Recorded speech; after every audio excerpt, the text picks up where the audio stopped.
നമ്മൾ ഈ ഒരു ക്വസ്റ്റ്യൻ ആണ് ചെയ്യാൻ പോകുന്നത്. 5 സെൻറ്റിമീറ്റർ നീളവും 4 സെൻറ്റിമീറ്റർ ഉയരമുള്ള ഒരു ചതുരം വരയ്ക്കുക. അപ്പോൾ നമ്മൾ ആദ്യം എന്ത് ചെയ്യേണ്ടതെന്ന് വെച്ചാൽ നമ്മൾ ചതുരം വരയ്ക്കണം. ചതുരം വരയ്ക്കണമെങ്കിൽ നമ്മൾ ആദ്യം സ്കെയിൽ എടുക്കുക. ഇത്രയാണ് വേണ്ടത്. 5 സെൻറ്റിമീറ്റർ നീളവും 4 സെൻറ്റിമീറ്റർ ഉയരവുമുള്ള ചതുരം വരയ്ക്കുക. അപ്പോൾ ആ ഒരു ചതുരം നമുക്ക് ഇവിടെ വരയ്ക്കാം. 5 സെൻറ്റിമീറ്റർ നീളവും 4 സെൻറ്റിമീറ്റർ ഉയരവുമാണ് നമുക്ക് വേണ്ടത്.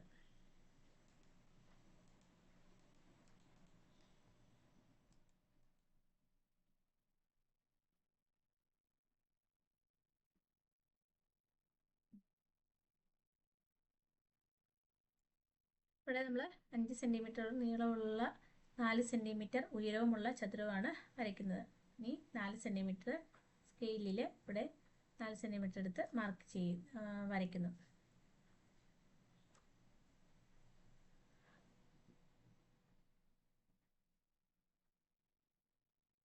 ഓക്കെ, 4 സെൻറ്റിമീറ്റർ വരയ്ക്കുന്നു.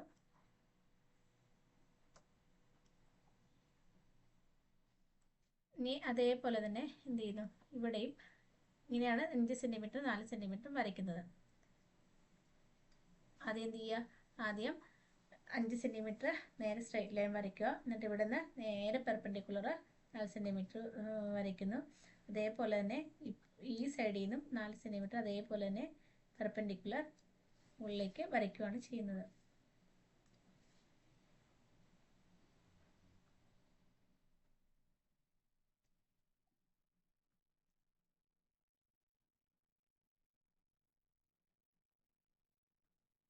ഓക്കെ, 4 സെൻറ്റിമീറ്റർ വരച്ച് കഴിഞ്ഞിട്ട് നമുക്ക് എന്ത് ചെയ്യാം, ഈ രണ്ട് പോയിന്റുകൾ തമ്മിൽ വരയ്ക്കാൻ പറ്റും. രണ്ട് പോയിന്റുകൾ തമ്മിൽ യോജിപ്പിച്ചാൽ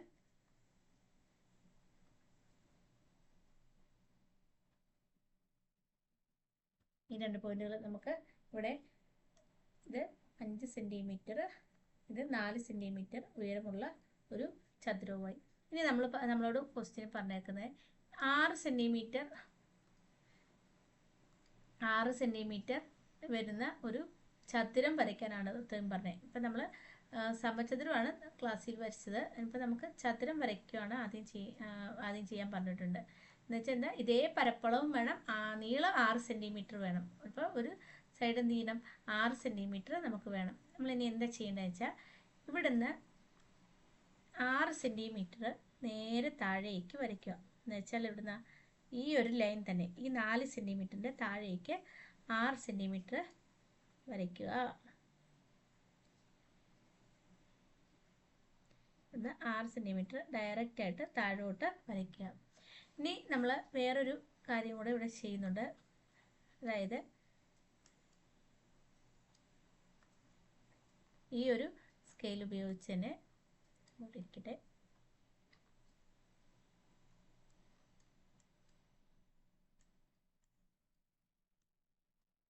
എന്ത് ചെയ്യുക, ഇവിടുന്ന് ഇങ്ങോട്ട് ഈ 4 സെൻറ്റിമീറ്റർ ഇങ്ങോട്ടും കൂടെ വരയ്ക്കണം കേട്ടോ. എന്ന് വെച്ചാൽ ഈ ഇവിടുന്ന് 4 സെൻറ്റിമീറ്റർ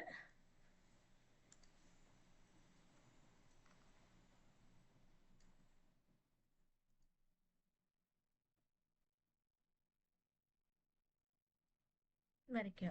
അപ്പോൾ ഈ രണ്ട് കാര്യങ്ങൾ നമ്മൾ കറക്റ്റായിട്ട് വരയ്ക്കണം. അപ്പോൾ ഇത് 5 സെൻറ്റിമീറ്റർ, ഇത് 4 സെൻറ്റിമീറ്റർ. ഈ ഇങ്ങോട്ടുള്ള ഈ ലെങ്ത് എത്രയാണ്, അതും 4 ആണ്. ഇത് എത്രയാണ്, ഇത് 6 ആണ്. ഇത്രയും കാര്യങ്ങൾ കറക്റ്റായിട്ട് ഇങ്ങനെ വരയ്ക്കുക. ഇനി നമ്മൾ നോക്കേണ്ടതെന്ന് വെച്ചാൽ ഇനി നമ്മൾ ഈ ഒരു ഇതിനെ സ്കെയിൽ ഉപയോഗിച്ച് ഈ ഒരു ലൈന് എന്ത് ചെയ്യുക, യോജിപ്പിക്കുകയാണ് വേണ്ടത്. ഈ ലൈന് ഇങ്ങനെ യോജിപ്പിക്കുക. ഇവിടുന്ന് എന്ത് ചെയ്യുക, ഈ ലൈനും ഇങ്ങനെ യോജിപ്പിക്കുക. ഇവിടെ എന്തായി, ഒരു ത്രികോണം നമുക്ക് കിട്ടിയിട്ടുണ്ട്.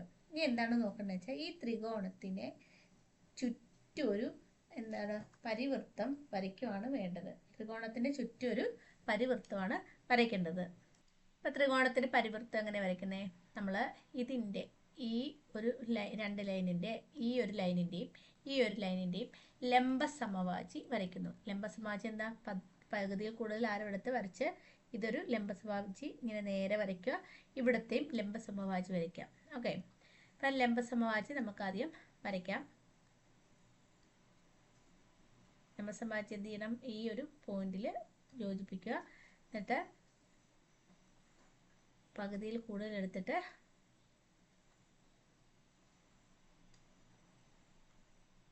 ഇവിടെ ഒരു ആർക്ക് വരയ്ക്കുക. അതേപോലെ തന്നെ ഇവിടെ ഒരു ആർക്ക് വരയ്ക്കുക.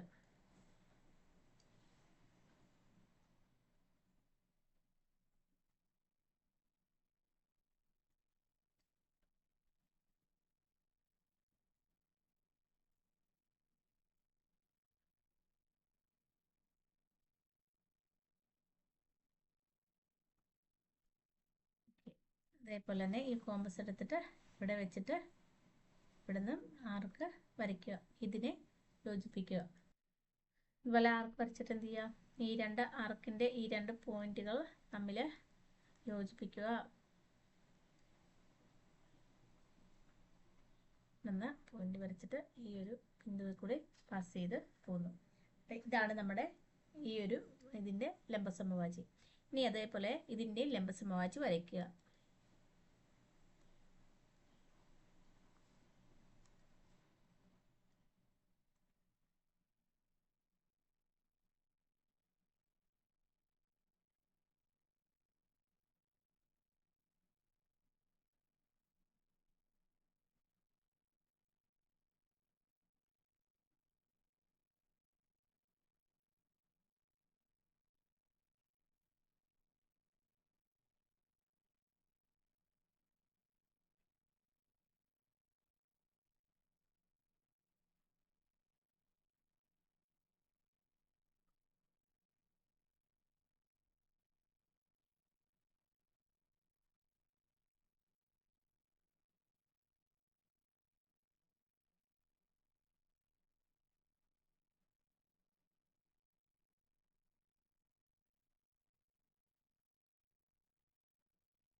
എന്താണ്? നമുക്ക് ലംബസമവാചി കിട്ടിയിട്ടുണ്ട്.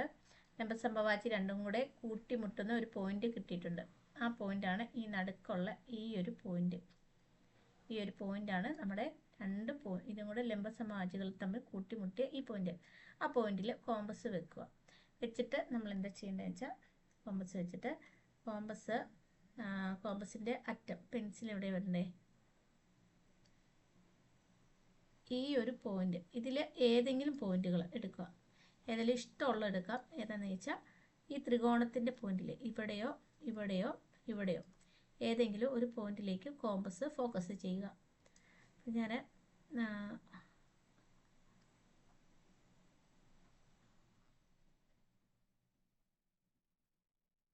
ഈ ഒരു അളവെടുക്കാൻ പോവാണ്. അപ്പോൾ കോമ്പസ് ഒന്ന് ചെറുതാക്കിയിട്ട് ആ ഒരു അളവ് ഞാൻ എടുത്തു. എന്നിട്ട് എന്ത് ചെയ്യുക? എന്നിട്ട് നമ്മൾ സർക്കിൾ വരയ്ക്കുകയാണ് ചെയ്യുന്നത്. ഇങ്ങനെ സർക്കിൾ വരയ്ക്കുക. 3 പോയിന്റിൽ കൂടെയും പാസ് ചെയ്തായിരിക്കും ആ സർക്കിൾ കടന്നു പോകുന്നത്. 3 പോയിന്റിൽ കൂടെ പാസ് ചെയ്ത് സർക്കിൾ പോയി ഇങ്ങനെയായി.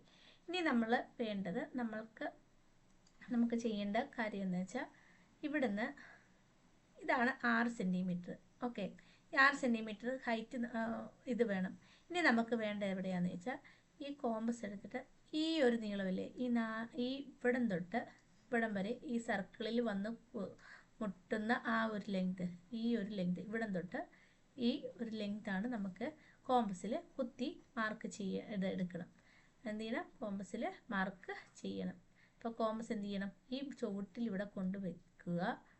എന്നിട്ട് കോമ്പസ് ഇതിൻ്റെ അളവ് ഇവിടെ വന്നിട്ട് ആ ഒരു അളവ് നമ്മൾ മാർക്ക് ചെയ്യാൻ പോവാണ് കേട്ടോ. കോമ്പസിൽ നിന്ന് വലിച്ച് ചെറുതായിട്ട് ഈ ഒരു അളവ് ഞാൻ കോമ്പസിൽ എടുത്തു. എൻ്റെ കോമ്പസിൽ ഇപ്പം എന്താണ് ഈ ഒരു പോയിന്റ് തൊട്ട് ഈ ഒരു ബ്ലൂ രണ്ട് ആ ഒരു അളവാണ് എൻ്റെ കോമ്പസിൽ ഇപ്പോൾ ഉള്ളത്. എന്നിട്ട് എന്ത് ചെയ്യുക, ഈ അളവെടുത്തിട്ട് ഇവിടെ തന്നെ വെച്ച് തന്നെ എന്ത് ചെയ്യുക, ഇവിടുന്ന് നേരെ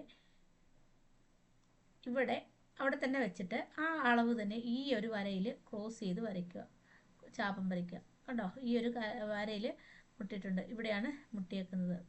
എന്നിട്ട് എന്ത് ചെയ്യുക, ഇനിയും കോമ്പസ്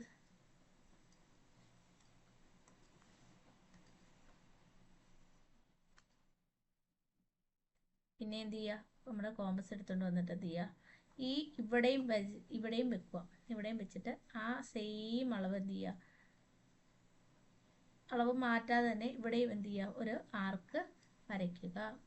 ഇനി നമ്മൾ എന്ത് ചെയ്യേണ്ടതെന്ന് വെച്ചാൽ, ഒന്നല്ലെങ്കിൽ രണ്ട് രീതിയിൽ ഇതിനെ വരയ്ക്കാം. ഇവിടുന്ന് ഒരു പെർപെൻഡിക്കുലർ നേരെ ഇങ്ങനെ വരച്ച് പോകാം. അപ്പം ഞാൻ അങ്ങനെയാണ് ചെയ്യുന്നത്. ഇപ്പം എന്ത് ചെയ്യുക, ഇവിടുന്ന് നേരെ ഒരു പെർപെൻഡിക്കുലർ നേരെ വരച്ച് ഇങ്ങനെ പോവുക. ഓക്കെ, പെർപെൻഡിക്കുലർ വരച്ചപ്പോൾ ഈ രണ്ടും പോയിന്റ് ജോയിൻ ചെയ്തു. ഇവിടെ നമുക്ക് ഇപ്പോൾ എന്താണ്, ഇപ്പോൾ അല്ലെങ്കിൽ എന്താ വേറൊരു മാർഗ്ഗം എന്ന് വെച്ചാൽ, ഇവിടുന്ന് 6 സെൻറ്റിമീറ്റർ കോമ്പസിൽ എടുത്തിട്ട് ആ 6 ഇങ്ങോട്ട് വരയ്ക്കുക. അതും ഈ ലൈനിൽ കൂടെ ഇവിടെ ഇങ്ങനെ ചാപം വരയ്ക്കാൻ പറ്റും. അപ്പോൾ ഇവിടെ ഒരു പോയിന്റ് ഉണ്ടല്ലോ, ഈ ചാപവും ഈ പെർപെൻഡിക്കുലറും കൂടെ വന്ന ആ പോയിന്റും ഈ പോയിന്റും ഇല്ലേ, അതും തമ്മിൽ എന്ത് ചെയ്യുക, യോജിപ്പിക്കുക. അപ്പോൾ നമുക്ക് നമ്മുടെ ഇത് എത്തി. നമുക്ക് ആദ്യം തന്നെ ഇതെന്താണ്, ആദ്യം തന്നെ ചതുരം ഏതാണ്, ഇതാണ്. അതായത് 4 സെൻറ്റിമീറ്റർ 5 സെൻറ്റിമീറ്ററുമായിട്ടുള്ള 20 4 20, ഇവിടെ എത്രയാണ് ഇത് വരുന്നത്, 20 സെൻറ്റിമീറ്റർ സ്ക്വയർ ആണ് പരപ്പളവ് വരുന്നത്. അതേ പരപ്പളവ് തന്നെ ഉള്ള മറ്റൊരു ചതുരമാണ് നമുക്കിവിടെ കിട്ടിയിരിക്കുന്നത്. ആ കിട്ടിയേക്കുന്ന ചതുരമാണ് ഇവിടം തൊട്ട് ഈ ചതുരം. ഓക്കെ, ഈ ഒരു ചതുരമാണ്, ആ സെയിം പരപ്പളവാണ് വരുന്നത്. ഇതും 20 സെൻറ്റിമീറ്റർ സ്ക്വയർ ആണ്. അപ്പോൾ ഇതേതായാലും മക്കളൊന്ന് നന്നായിട്ട് കാണുക. ഇതാണ് ഒരേ വ്യത്യസ്ത പരപ്പളവിൽ വന്ന് ചതുരം വരയ്ക്കുന്നത്. ഓക്കെ.